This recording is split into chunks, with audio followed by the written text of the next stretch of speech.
All right, welcome to The Explainer. Let's just dive right into this, because today we are tackling a topic that, let's be honest, often strikes absolute fear into the hearts of accounting students and professionals alike.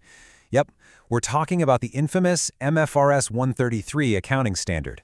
Specifically, we're going to master diluted earnings per share using the if-converted method.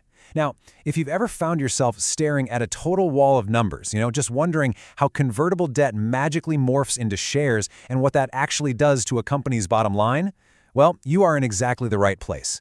Grab your notepad because we're going to make this crystal clear.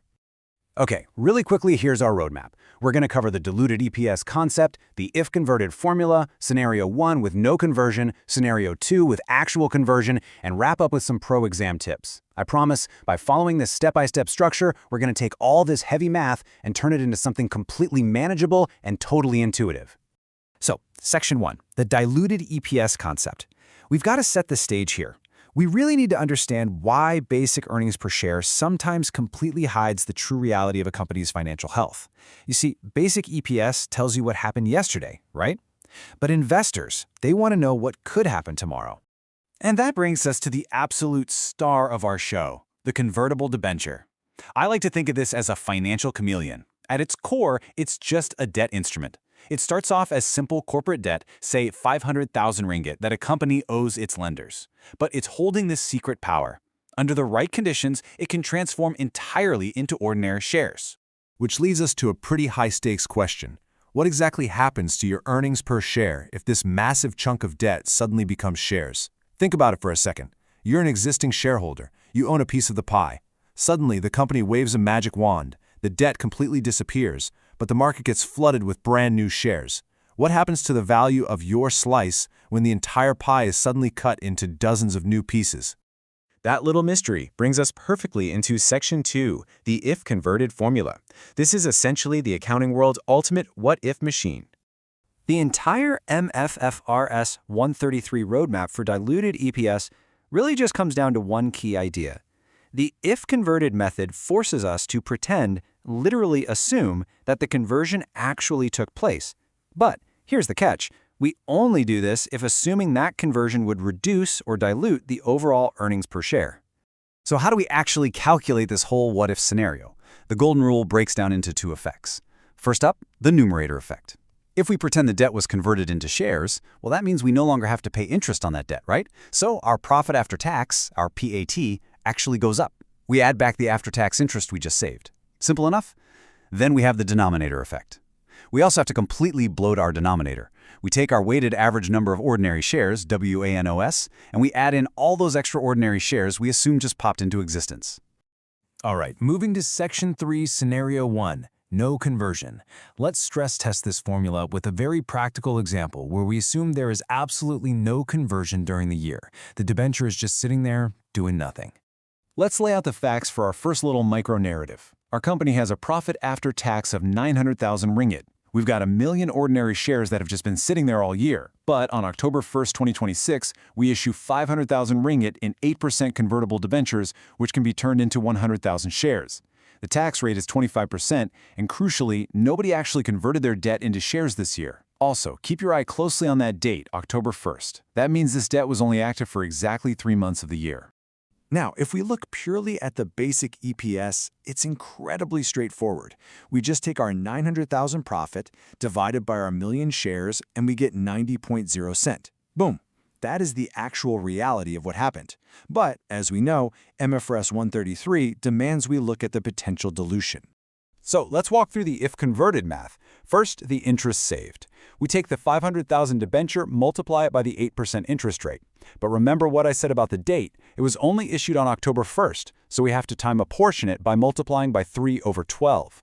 Then, because we save the interest but have to pay tax on that higher profit, we multiply by 75%, which is just 100% minus the 25% tax rate.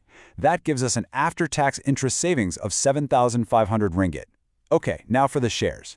We take the 100,000 potential shares and time apportion them too, multiplying by 3/12, which gives us 25,000 assumed extra shares. Add these to our original numbers, and we get an adjusted numerator of 907,500 and an adjusted denominator of 1,025,000. We divide those new adjusted numbers and look at this result. 88.5 cents. The absolute crucial takeaway here is this dramatic drop from 90 cents down to 88.5 cents. It brilliantly illustrates how just assuming conversion dilutes shareholder value, basically screaming a warning to investors about potential risk, even though literally not a single person converted their debt this year. Okay, let's turn things up a notch with Section 4, Scenario 2, Actual Conversion. Let's see how this all builds when we introduce a massive plot twist, a real mid-year conversion. All right, new facts. We've got a PAT of 905,000. We start January 1st with 1 million shares. We also start January 1st with our 500,000 ringgit, 8% debentures already outstanding. But here is the twist. On exactly July 1st, halfway through the year, every single debenture is actually converted into 100,000 shares. To find our basic EPS here, we have to look at the reality of the year. Our weighted average number of ordinary shares, our WANOs, is now $1,050,000. Why? Well, because we had 1 million shares for the first 6 months and then 1.1 million shares for the last 6 months. Basic accounting naturally blends those together. So $905,000 divided by $1,050,000 gives us a basic EPS of 86.2 cents. But we still have to do the diluted EPS calculation. Now, the if converted method requires us to pretend the conversion happened at the absolute earliest possible moment, which would be January 1st. But wait a second, basic EPS already accounts for the shares from July 1st onwards. Actually, scratch that. If we add them again, we double count. So we only calculate the what if for the missing period, the first 6 months before the actual conversion took place. Our interest saved for those 6 months is 15,000 ringgit. The extra shares assumed for those missing 6 months is 50,000. We add these to our base numbers, getting an adjusted numerator of 920,000 and an adjusted denominator of 1.1 million. Run the division on that and we get a diluted EPS of 83.6 cents. This proves a wildly important rule. Even with real actual conversions mid-year, the accounting rules force us to drag that conversion all the way back to January 1st just to show investors the absolute worst-case scenario for the entirety of the financial year. Now, what's super interesting is comparing these two side by side. In Scenario 1, with no actual conversion, we time apportion the assumption based on when the debt was issued, right? Adding shares for just 3 months. But in Scenario 2, where conversion actually happened, the Wanos effect requires us to only add the missing period before the actual conversion date. It's all about ensuring the entire year reflects the fully diluted reality, for sure, but absolutely without any double counting. Finally, Section 5, Pro Exam Tips. Now that we've totally conquered the math behind the scenarios, it is time to master the rules and distill this into a true masterclass. These are the tips you absolutely need to memorize. Here's your rapid-fire checklist for the exam room. Step 1. Always start with the profit after tax attributable to the ordinary shareholders. Step 2.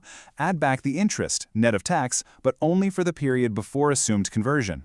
Step 3. Add the assumed ordinary shares strictly on a time basis. Step 4. Run the math and check if your new EPS is actually lower than your basic EPS. If it is, awesome, it's dilutive. But pay very, very close attention to Step 5.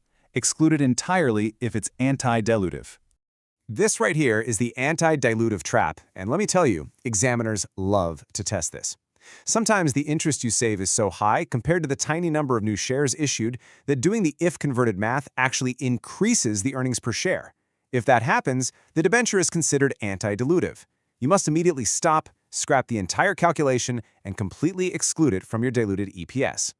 MFRS 133 is a deeply conservative standard. It's literally meant to warn investors of the worst-case scenario, never ever to inflate numbers with best-case hypotheticals. Which leaves us with this final, kind of provocative thought to ponder. If converting debt mathematically makes a company's per-share earnings look significantly better on paper, why on earth do accounting standards strictly forbid us from reporting it? Well, it all comes down to the underlying philosophy of the entire accounting profession: protect the investor. By only showing dilution, we ensure no one buys a stock based on an optimistic fantasy that hasn't even happened yet. Thank you so much for joining me for this explainer. Keep those Wanos rules fresh in your mind, and you're absolutely going to ace this topic. See you next time.